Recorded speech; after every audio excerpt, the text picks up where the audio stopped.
Líderes de Bancada, um podcast do Jornal de Leiria.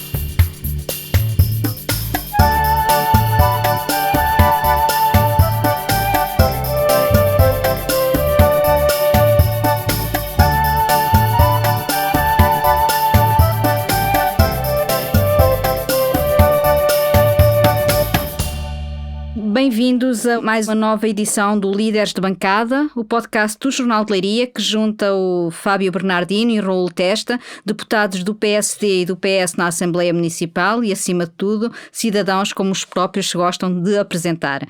E a ideia é debatermos aqui questões da atualidade local e regional. E eu ia propor-vos que começássemos por um tema que saiu da última reunião de Câmara de Leiria, que tem a ver com o projeto de intervenção no edifício da rodoviária na Avenida Heróis de Angola. O projeto foi apresentado ontem em reunião de Câmara. Os promotores estimam investir cerca de 50 milhões de euros na construção de 54 apartamentos, 22 espaços para comércio e serviços. Estão também previstos 4 pisos de estacionamento subterrâneo com cerca de 400 lugares. O desenho original do edifício, que é da autoria de Camilo Corrodi, será mantido. É seguramente uma boa notícia para a cidade? Era este o tipo de uso que esperavam, Raul? Sim, eu acho que é uma boa notícia. A boa notícia começa com o facto da Câmara Municipal ter decidido no final do ano passado, ou ao meio do ano passado, retirar de facto a rodoviária daquele local, que quanto a mim já com um atraso de muitos anos. Já há muitos anos que a rodoviária devia ter ido para outro sítio. E naturalmente o espaço ficando vago é um espaço muito importante da cidade e é um espaço privado, sabemos que é um espaço privado, não é um espaço público. Portanto é um edifício que ainda por cima é do arquiteto Camilo Corrodi e parece-me, daquilo que foi apresentado em reunião de Câmara, parece-me que é um projeto pelo menos que mantém as linhas arquitetónicas do edifício original. Cria ali pareceu-me pelo projeto, cria uma rua interna dentro do próprio edifício, que também me parece bastante interessante do ponto de vista de mobilidade pedonal daquela zona. Eu passo o tempo todo a lutar pela mobilidade pedonal em Leiria, que é coisa que ainda não é propriamente a coisa melhor tratada, não é o dossiê melhor tratado. Mas portanto, se houver mais espaço pedonal, eu fico contente e portanto parece-me que é isso que vai acontecer. Relativamente ao estacionamento, também é importante sempre ter mais estacionamento naquela zona, especialmente se for subterrâneo. Tenho algumas reservas sobre a quantidade de pisos que se vão fazer, 4 pisos de estacionamento subterrâneo, mas honestamente eu não sou técnico, portanto também não sei se com a tecnologia de hoje em dia é possível, imagino que de forma segura seja, mas é possível construir num sítio que é mesmo ao lado do leito do rio e é até onde originalmente passava as margens do rio. Portanto, do overall parece-me uma boa notícia. O Raul falou da questão do parque de estacionamento. Foi, aliás, durante a discussão do assunto na reunião de Câmara, uma preocupação expressa pelos vereadores da oposição, que tem a ver com a profundidade do parque de estacionamento, a proximidade ao rio. É uma preocupação também que partilhas, Fábio?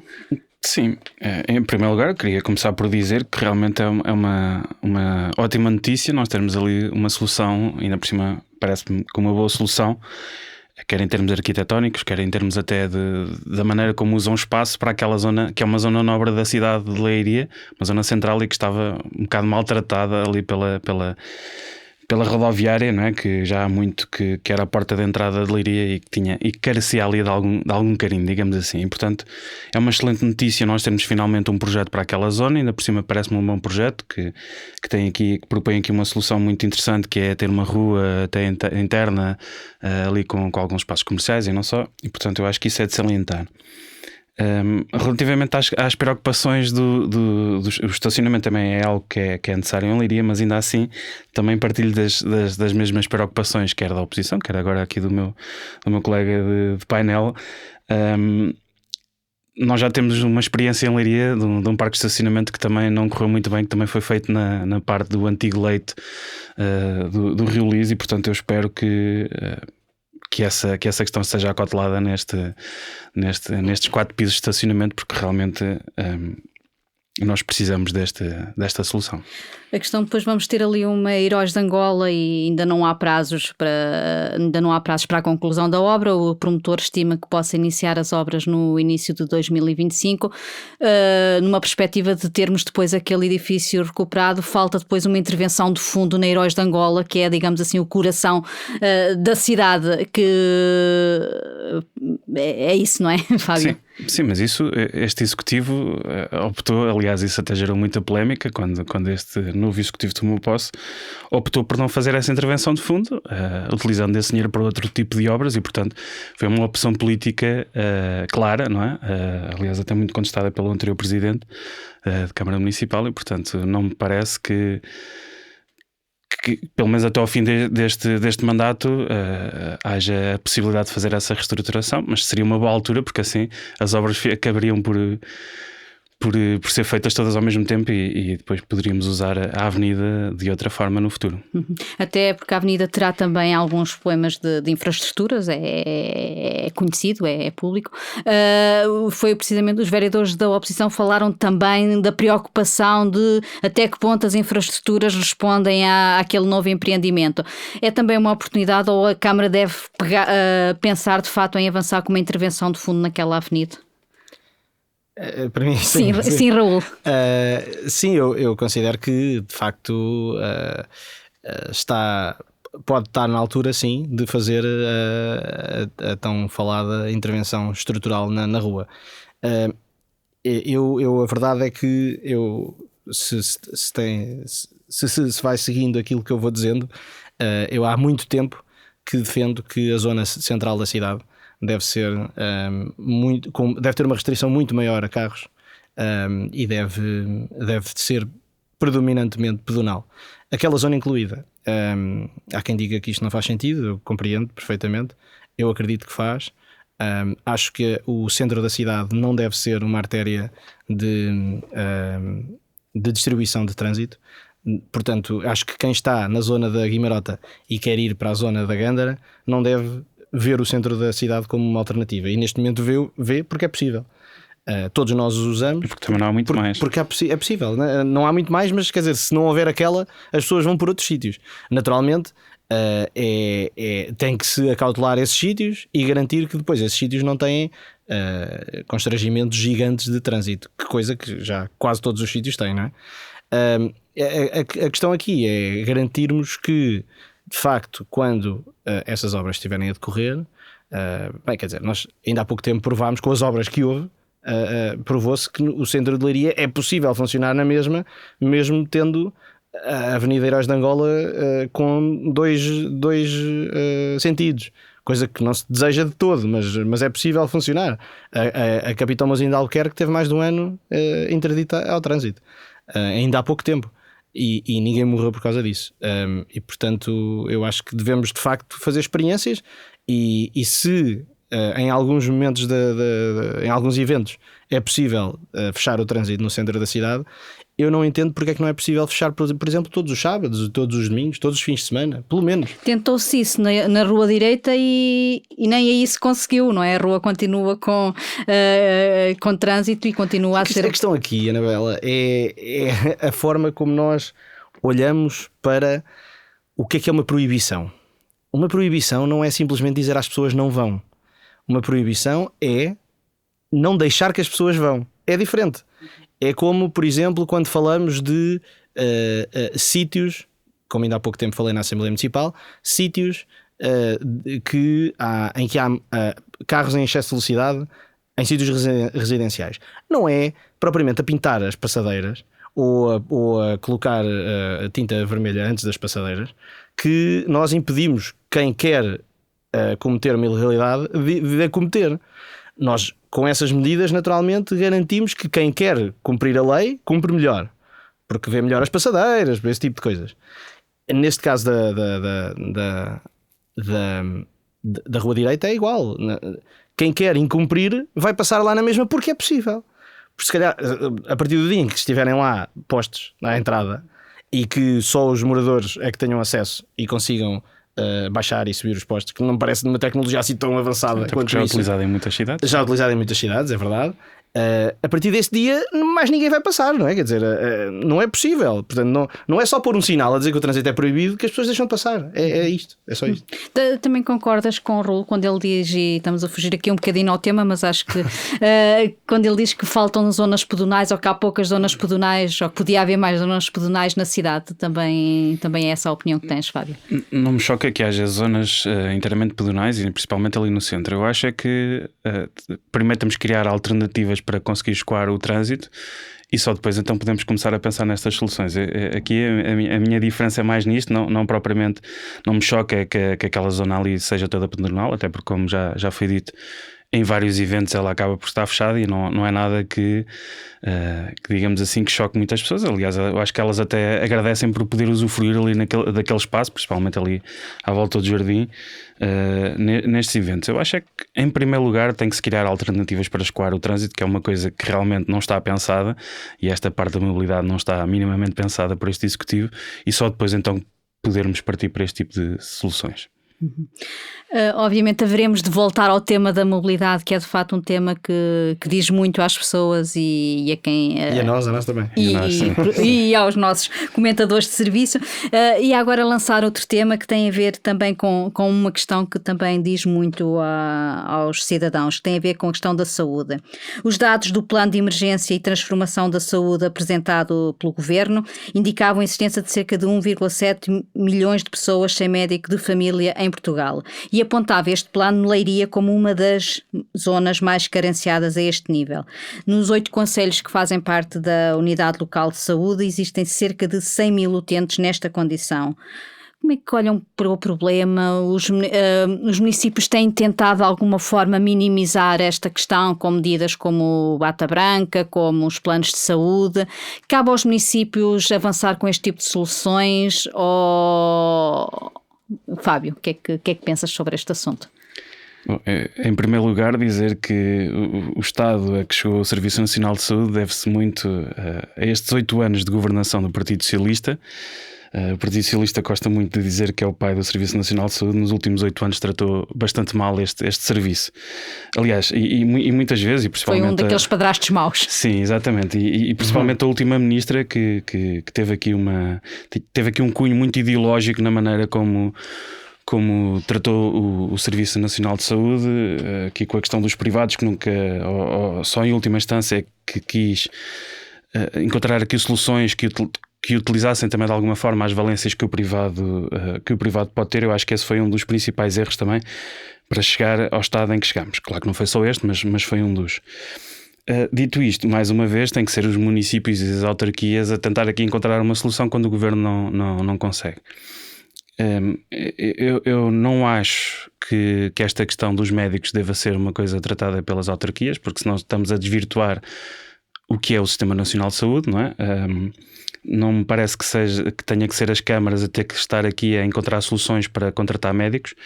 Mas dito isto, a Câmara Municipal tem feito aqui um bom trabalho. Não só a Câmara Municipal, também tem que se dizer que, conjuntamente com a Santa Casa da Misericórdia de Leiria, que também é um parceiro aqui essencial para esta solução da Bata Branca. Mas a questão é que nós estamos aqui a entrar numa lógica de competitividade entre municípios, e eu acho que isso também não é uma boa solução, porque senão vamos continuar a acentuar ainda mais as diferenças que existem entre os municípios com mais poder económico e os que têm menos poder económico. Nós hoje em dia vemos os municípios a aprovar apoios, a dar ao programas arrendamento, de incentivos, sim. Para fixar.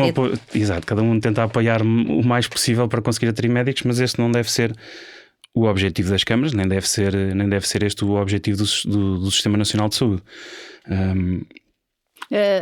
Raul, concordas? Ou seja, aos municípios, obviamente que não é a sua responsabilidade contratar médicos, mas perante a situação têm que fazer alguma coisa para minimizar com estes programas que acabam por ser um bocadinho paliativos, mas que colmatam algumas dificuldades? Sim, em primeiro lugar quero dizer 2 ou 3 coisas. Em primeiro, discordo totalmente com a afirmação do Fábio de que o Serviço Nacional de Saúde está na situação que está por causa dos últimos 8 anos. Não é verdade. Aliás, o orçamento do Serviço Nacional de Saúde cresceu de cerca de menos de 8 mil milhões de euros para os mais de 12 mil milhões de euros. Investir mais não quer dizer que seja investir bem. Não interessa, quer dizer, mas há um investimento gigante. Aquilo que o Governo pode decidir em primeira instância no orçamento, fê-lo muito bem. Portanto, estamos a falar de mais 4 mil milhões de euros no Sistema Nacional de Saúde. Naturalmente, ele sofre de muitas deficiências, que algumas já decorrentes de muitos anos de desinvestimento, como foram os anos da última governação do PSD, por exemplo, antes desta agora, portanto com o Passos Coelho. Já agora foi desinvestimento em tudo e privatizações de tudo. E portanto queria dizer isto, e queria dizer em segundo lugar que naturalmente 1,7 milhões de pessoas sem médico de família é uma vergonha para todos nós. É uma vergonha para o Partido Socialista, naturalmente, porque esteve lá no poder 8 anos e não conseguiu corrigir essa situação. Aliás, foi uma coisa que o próprio Partido Socialista, a certa altura, dizia que ia corrigir. Portanto, foi uma promessa eleitoral. Foi uma promessa eleitoral e, portanto, e depois, durante os próprios mandatos, foi muito falado, e o próprio PS disse que o ia corrigir. Era de facto uma intenção, não passou de uma intenção, e portanto, por isso é uma vergonha. É uma vergonha não só para a PS, é uma vergonha para todos os partidos que têm governado ao longo dos anos. E portanto, não há que esconder isso. O Sistema Nacional de Saúde é incompreensível para mim como é que é possível nós não termos nós termos pessoas sem médico de família. 100 mil aqui na região de Leiria. E 100 mil na nossa região. Não se cria depois aqui uma dupla injustiça? É quase um quinto das pessoas. Exato. Não se cria aqui também uma dupla injustiça, porque por um lado as pessoas não têm médico de família, por outro estão os municípios a investir numa competência que não é sua, quando poderiam, obviamente, a Câmara de Leiria com este programa gasta cerca de 300 mil euros por ano. Que era dinheiro que poderia eventualmente estar a ser investido noutras áreas que são da sua competência. Sim, naturalmente, como o Fábio disse, e concordo, a competência da Câmara, estrito senso, não é isto. Claro que lato senso, a competência da Câmara é defender os cidadãos, os seus cidadãos, aconteça o que acontecer. E, portanto, acho que as câmaras fazem o possível, e ainda bem que fazem, para colmatar uma clara falha do Estado Central. E, portanto, acho que a Câmara Municipal de Leiria fez um excelente trabalho ao fazer o projeto de Bata Branca e outros. E acho que isso tem um impacto verdadeiro na vida das pessoas.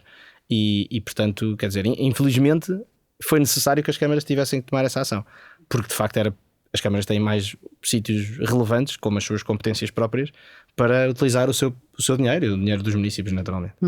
Depois isto tem um efeito, obviamente temos serviços primários a funcionar mal, que depois acaba por ter um efeito também no serviço de urgência, e tem sido muitas as notícias que dão nota dos constrangimentos que a urgência do Hospital de Leiria está a ter aqui um mau serviço que se está a prestar aos cidadãos na área da saúde. Sim, em determinadas alturas nem sequer serviço é prestado, não é? Serviço, exatamente. E portanto, é como eu digo, nós ainda agora estamos a falar aqui do dinheiro investido, mais uma vez o município também está a investir aqui muito dinheiro, e isso não se traduz em qualidade do serviço.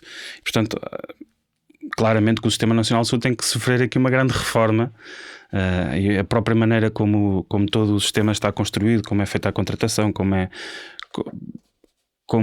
os médicos estão dentro do Sistema Nacional de Saúde, isto tudo tem que ser alterado, porque realmente o estado em que está o Serviço Nacional de Saúde não é comportável, e não faz sentido aos dias de hoje nós termos tantas pessoas sem médico de família, sem urgências. Não faz sentido hoje em dia uma grávida não saber onde é que vai ter um filho em pleno século XXI.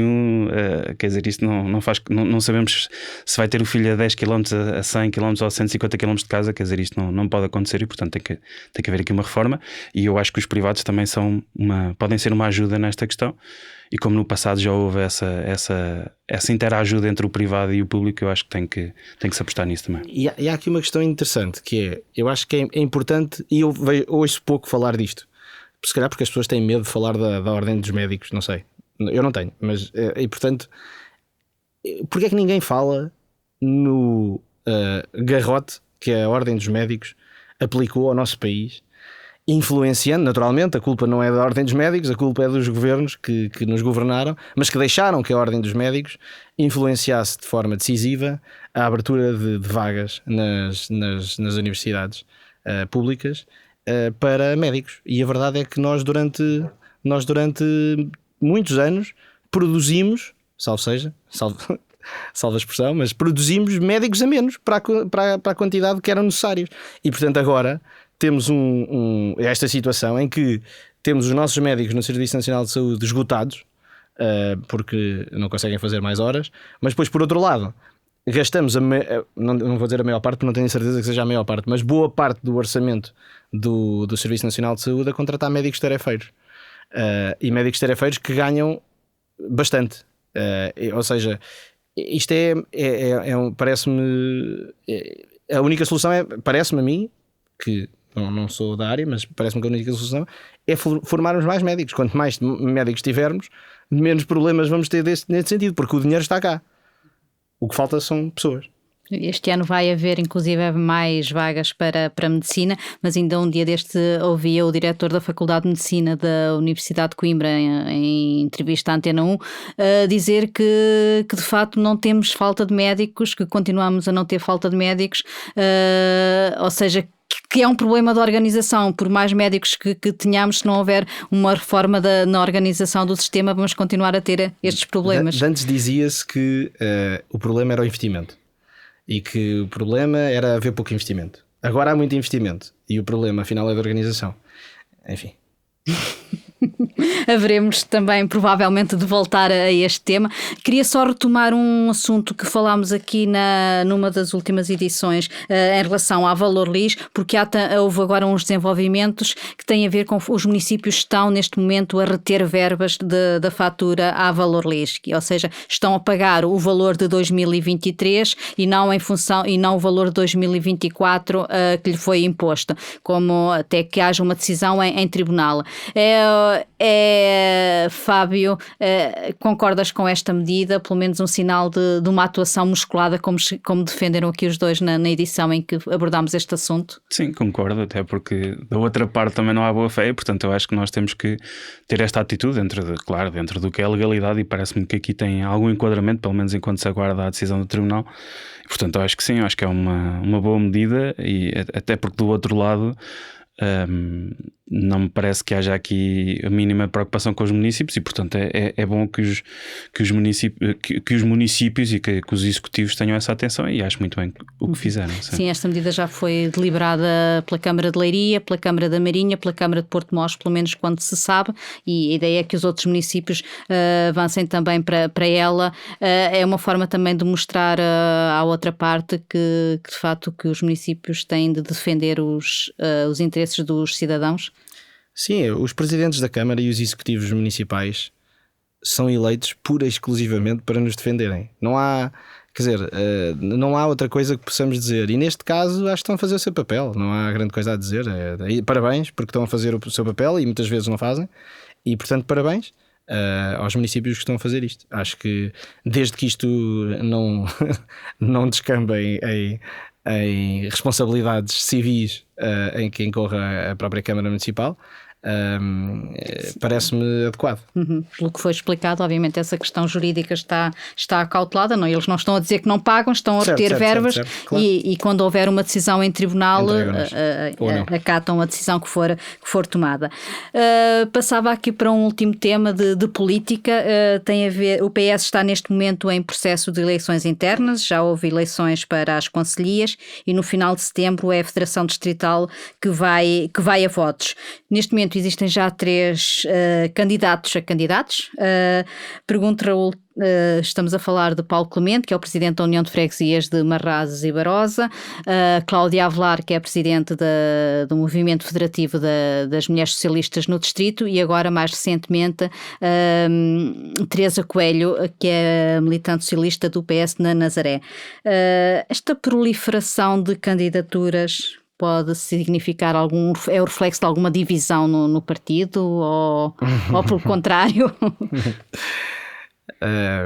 Enfim, eu diria que a Federação Distrital de Leiria, nos últimos anos, foi bastante maltratada. Maltratada pela... Em que sentido? Maltratada por si mesma. Maltratada pela sua liderança. E, portanto, acho normal que muitas pessoas, incluindo estas 3, naturalmente, não se revejam naquilo que foi feito até agora, tendo em conta que a Federação Distrital de Leiria não existiu. Não existiu. Especialmente neste último mandato. Eu sei que ao dizer isto parece que me estou a pôr de fora, porque eu fiz parte do outro anterior, não é? Eu, enquanto fiz parte, tentei fazer a minha parte, naturalmente, e tentei apoiar as conselheiras com aquilo que sabia e podia. Neste último mandato não vi isso, honestamente. E, portanto, é normal que haja muitas pessoas insatisfeitas e muitas pessoas que sentem que têm capacidade e apoio para chegar e vencer as eleições. Portanto, estas 3 pessoas que já anunciaram as suas candidaturas são 3 elementos do PS. O Paulo Clemente, gosto muito dele. Ele é... E não acho que seja o facto de ser militante há pouco tempo que lhe retire legitimidade. Pode eventualmente não ser a pessoa mais reconhecida no distrito e eventualmente poderá ser essa a parte menos positiva para si, para ele, para o Paulo. A Cláudia Velar é bastante conhecida no distrito, tem trabalhado bastante na Federação Distrital das Mulheres Socialistas e, portanto, tem vontade. A Teresa Coelho, muito honestamente, não conheço pessoalmente.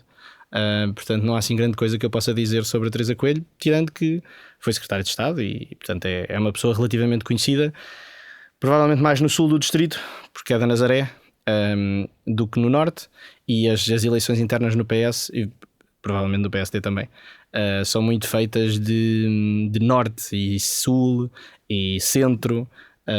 E, portanto, medem-se muito forças entre... Que é quase uma disputa entre norte e sul. Sim, existe de facto uma disputa entre norte, sul e centro. E, portanto, neste caso até temos um candidato do norte, que é a Cláudia, um do centro, que é o Paulo, e um do sul, que é a Teresa. Reveste-te em alguma destas candidaturas? Tencionas apoiar alguma delas? Ou até, não sei, se avançar com uma candidatura própria, não é? Não é que não tenham havido militantes a tentarem que eu fizesse, mas não vou avançar com nenhuma candidatura.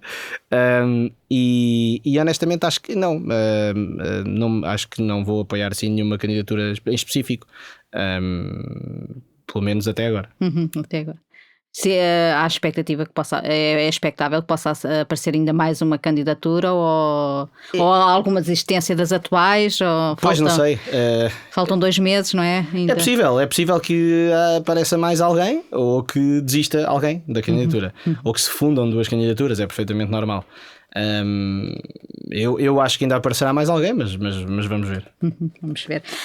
No caso do PSD, o assunto das eleições internas está arrumado, digamos assim, em termos de concelhias e distrital, mas em Leiria há ainda algumas pontas soltas, isto no sentido em que houve eleições, de facto, 2 das fações fundiram-se numa única candidatura, falta aqui uma terceira, há aqui ainda uma terceira fação que associada ao antigo presidente da Conselhia.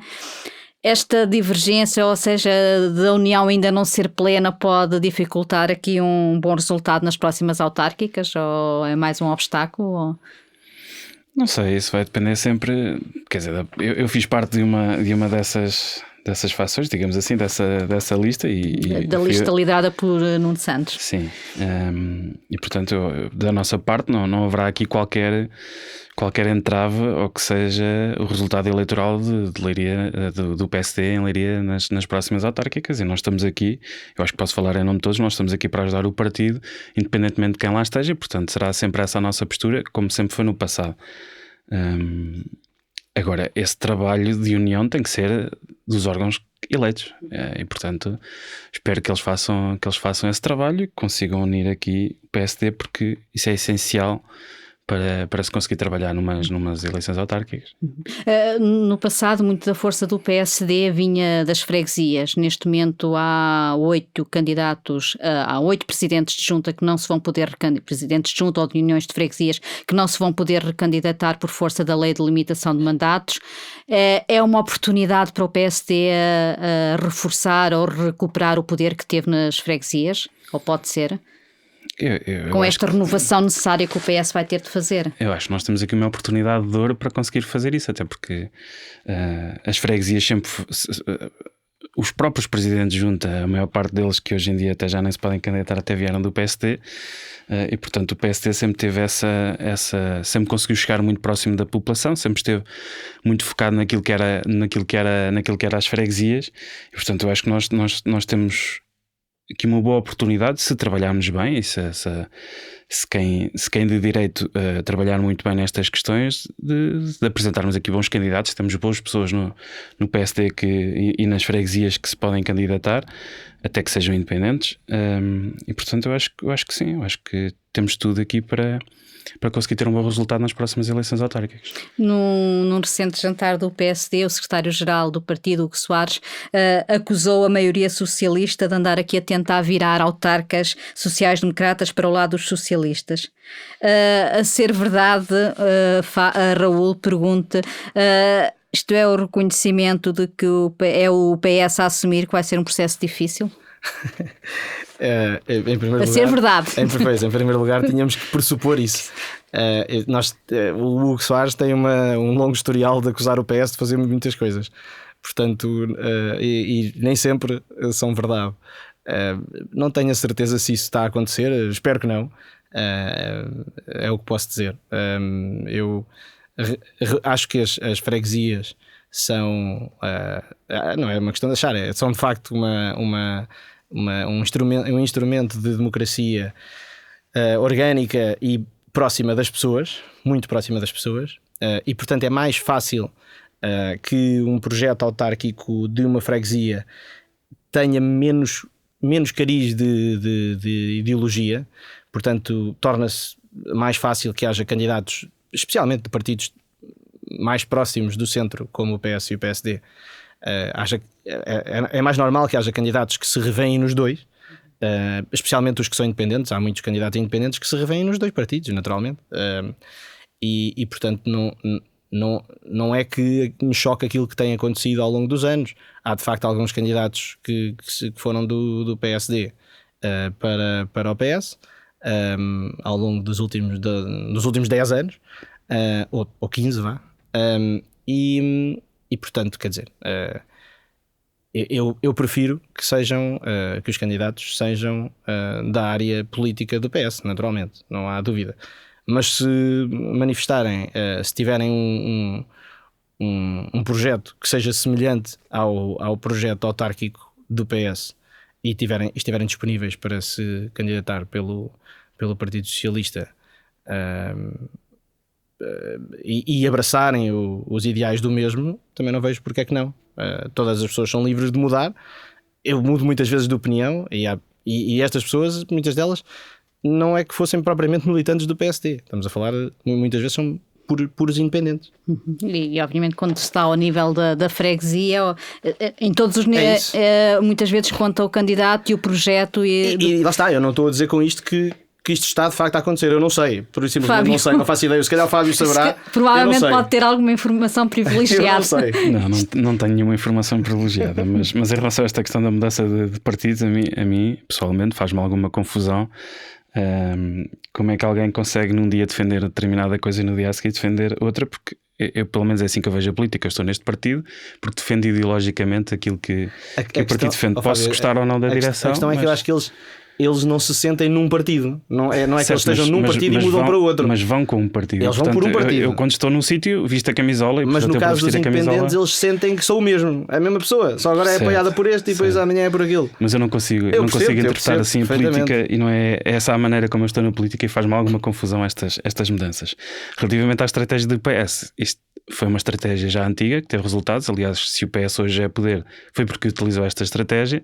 Foi buscar um independente para candidato à Câmara Municipal, foi buscar muitos, na altura, muitos presidentes de junta que eram do PSD e até independente do PSD, estavam eleitos pelo PSD para ganhar algumas juntas, e portanto isto foi uma estratégia que já desde 2009, se não me engano, que começou e que teve resultados, e portanto é natural que queiram replicar sempre esta estratégia. Só que à parte, na altura, até o PSD até ajudou, segundo consta, pessoas que inclusive ainda gravitam à volta já fizeram parte da anterior conselhia e que continuam a gravitar à volta desta conselhia. Portanto, essas sim é que são pessoas perigosas para o PSD e para aquilo que o PSD almeja nas próximas eleições autárquicas, porque muitas vezes, quando não fazem parte das listas, normalmente são contra o PSD, são a maior oposição do PSD. Ou seja, a maior oposição do PSD em Leiria vem do próprio PSD, muitas vezes, não é? Isso também acontece no PS. Também acontece, exatamente, no PS, exatamente.